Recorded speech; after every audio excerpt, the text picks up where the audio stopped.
Hi, and welcome to the first installment of Creating with Crystal. My name is Crystal, and I created this YouTube channel to share with you basically my art journey. I've been working with wet media probably for over just in about 2 years now, and I really thought it would be a great idea for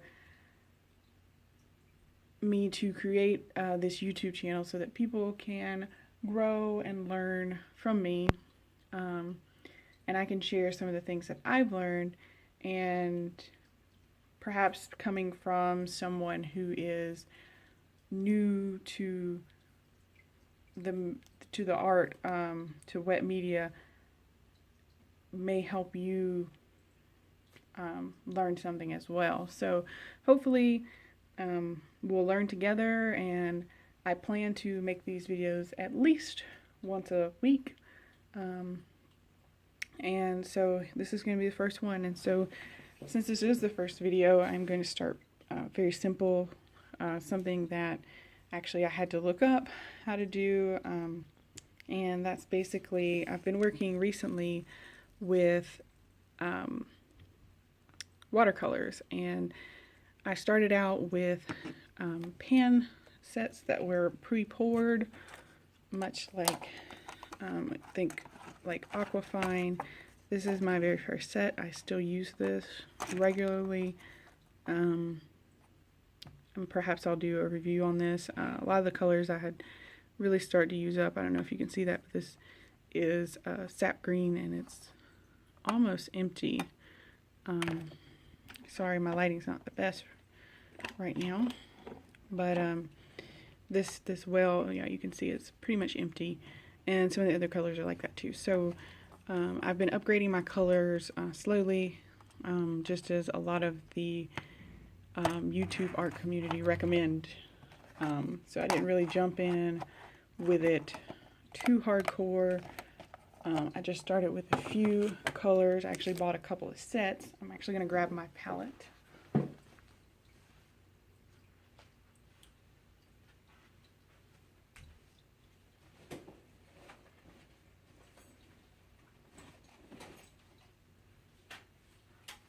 So I have a palette now, and it's composed basically of 2 different brands of watercolor. And here's my palette. I have 24 colors. This side here, they're arranged kind of from in Roy G. B. order, or close enough anyway. And on this right side, it's actually the Prima Marketing Tropicals set, which I really like. I recommend them. And on the left side are the colors I've started upgrading to. I have bought, these are all Daniel Smith colors. I purchased the Essentials set, and I recently bought one other tube of paint today, and I'll show you how I fill those up. So I actually have right now 23 colors. I have a spot for one more color that the one I poured today is going to go in. So you can already see that a lot of these colors I've used quite a bit, particularly this blue here, which I really, really love. It does not have a name, but it's just the blue that comes with the Prima Marketing set. So right off the bat, I'm just going to point out that I don't know if anybody's ever shown this really on YouTube very well, but these are, get these brushes out of here. I travel with this palette, so and by travel I mean I take it to school every day and back, and you can really see the difference in these 2 brands of colors. So the top being the Prima Marketing colors. They are, if you actually feel them, these are completely dry. They're much harder, though they re-wet wonderfully. You do not have to really scrub at them. I usually take a couple drops of water and lay on them, either with a dropper like this, or just with my brush, and just let it sit for about 15 seconds or so before I start painting. Or you can use a little mister bottle. So again, you can see that these look a little rougher. The texture's quite a bit rougher, as opposed to these Daniel Smith colors that look a lot smoother. And you can also notice that they're not filled quite as full as the other ones. That's because I fill these myself. And I don't like to brag, but they went in rather smooth. I only had one color crack, and it was the quinacridone burnt orange, and it did crack. It came out of the tube a little bit thicker than some of the other colors did, and I think that's why I didn't get all the air out, and it did crack. But these colors appear more wet already, but we'll see how that lasts over the time. So yeah, so that's the palette I work with. These are the colors I have. I have an Aquafine travel set as well, and then I have a set of the Artist Loft watercolors, and these have been dried into cakes as well. And I plan on doing a review of how I dried these into here. So if that's what your budget is allowing you to have, some suggestions and tips on how to get those to dry well in your palette, I plan to do a video on that. So today I'm just going to show you how I filled these Daniel Smith palettes. You can see the colors are very smooth. Like I said, only one of my colors actually cracked, which was this quinacridone burnt orange, but for the most part they are nicely filled. And so I'm going to show you how I filled them. It's very similar to how some other people out there have filled their palettes as well. So I'm going to try to make this video under 15 minutes, just because it is the first video. I don't want to bore y'all with too much. And also, I really want to bring to you guys kind of like an unedited YouTube channel. I really don't want to spend a lot of time editing things, because I feel like you lose some of the genuineness that comes with painting when you edit out all the bad parts. So I'm going to try and bring these to you as much as I can, full length, with maybe some exceptions, but we'll see. So I'm going to be, so all those Daniel Smith colors came in tubes, and I apologize for my camera wiggling a little bit. That won't be the norm. This is just how it's set up today. But today I purchased another tube of paint to replace a color that I really liked. It's actually that sap green that I showed you from the Aquafine set. Sap green's a color I really love. The area I live in is very green. We have a lot of pine trees, a lot of things like that. So sap green, we have a lot of flowers. It's just a very green environment that I live in. So sap green is a color I really, it's probably my favorite watercolor out there right now that I've really come across. And it's the one from my Aquafine set that's actually been basically completely used up in that spot right there. So that's a sap green. I'm sure it's, so if you look, if I can get that to focus for you. It may not focus, but yeah, so it's a sap green. And it's just such a lovely color. So versatile. I really love it. That and French Ultramarine are probably my two favorite colors since I've been working in watercolor. I've only been working with watercolors probably about 4 months now. So, but I really learned to love it because it's so portable. It's so affordable. You know, you can take these anywhere. This set anywhere. It fits in my backpack.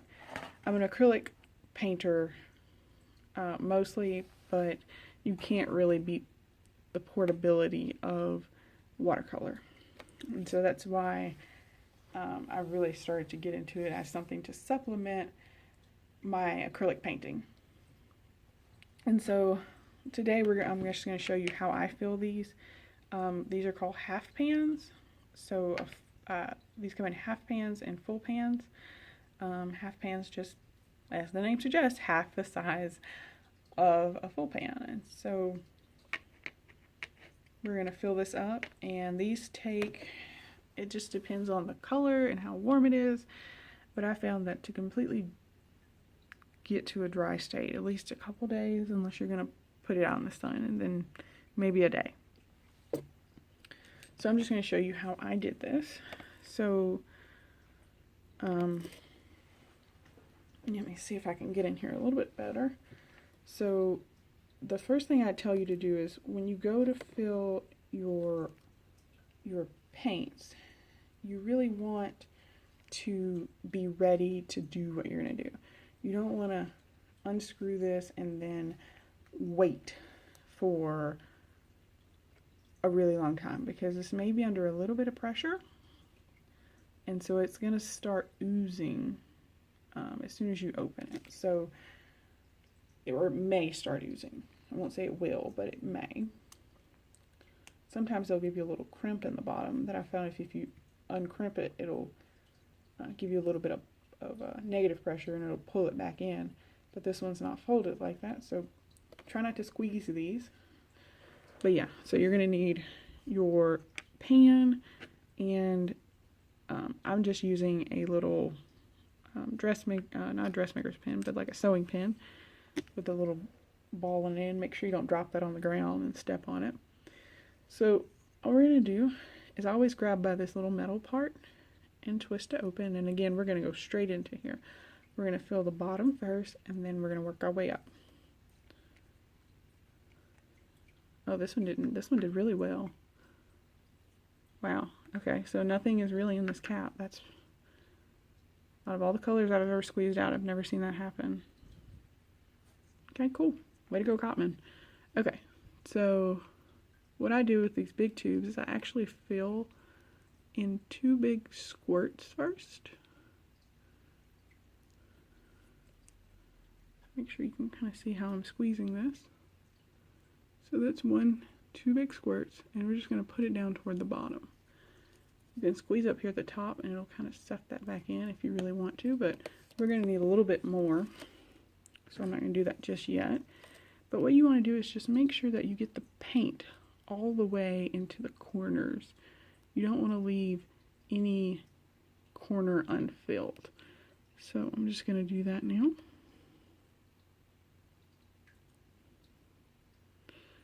And this paint's very thick. This is a little different than what I'm used to working with. And so as I do this, I'm working in small little circular bouts. Push all the way to the corner as much as you can. You want to get that really pushed in there. See how that's kind of bouncing back? I don't know if you can, if the camera is really picking that up well.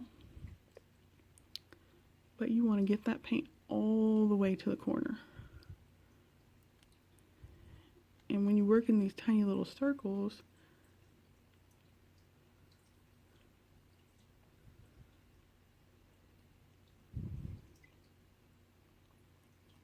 that wants to help really spread the paint out into the bottom.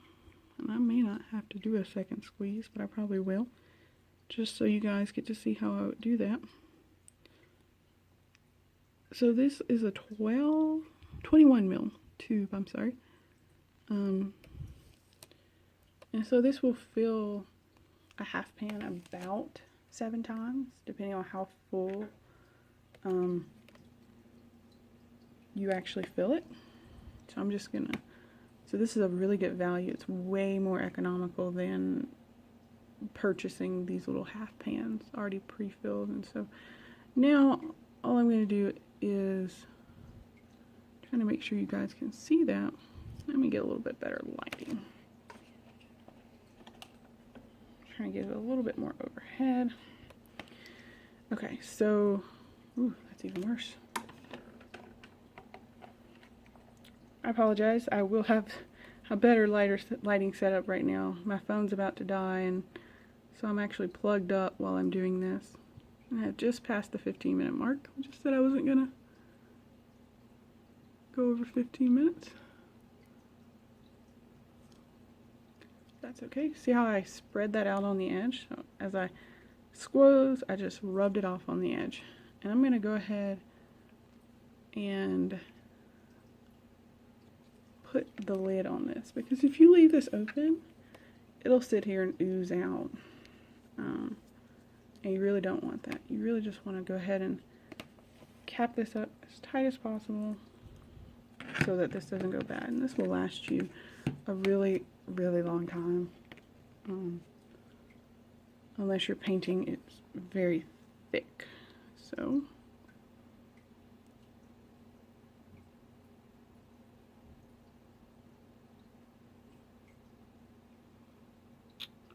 that's how I do it. So just going around in little circles, and I'm actually touching the walls of the pan.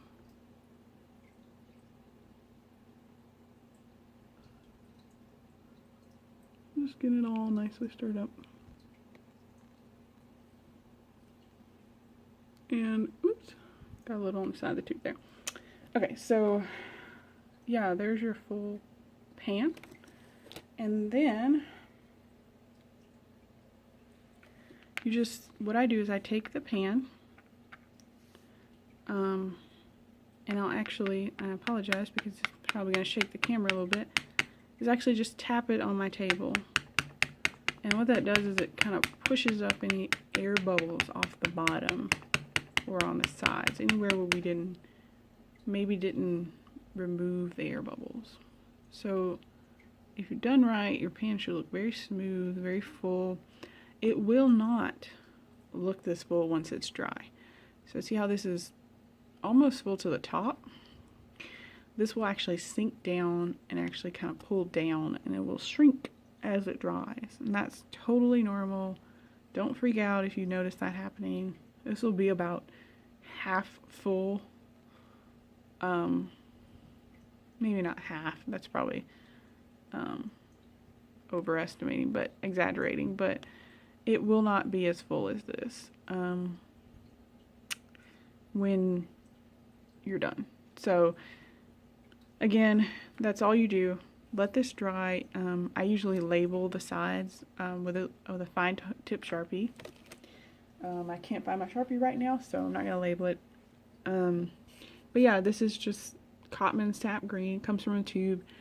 This one tube will fill up a pan, 7-8 times, depending on how full you fill it. And so it's much more economical to use this over a pre-purchased little cake. And just in case you're not familiar, Cotman is the student grade, or student line, I should say, of colors by Windsor and Newton.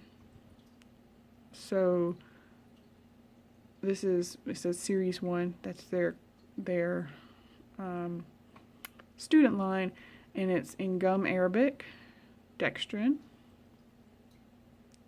And then it also, you'll notice on really nicer watercolors, they'll actually tell you what pigments are in there. So this is PY139, PG36, and PR101, and they actually give you what those actually are on the tube. So yeah, so after that dries, you can put it on the sun if you want in a palette where it's covered on a warm day, and it'll help it go ahead and dry out. Or you can just leave it on your craft table in like a little palette. Try not to let it get dusty though, so keep it covered up, but leave it open, exposed to the air, so that it can dry. And so that's it. I hope to bring you guys more videos and let you see how I grow, and I'd love to know anything that y'all would like me to cover, maybe as a new beginning watercolorist or a intermediate acrylic artist. feel free to ask me any questions about that. Suggestions for future videos are very much appreciated, and I'll try and cover as many of the topics as you guys would like me to. But if you like the video, give it a thumbs up and just let me know you're out there, that this is reaching some people. And thanks a lot. I'll see you again soon. Thanks for creating with Crystal.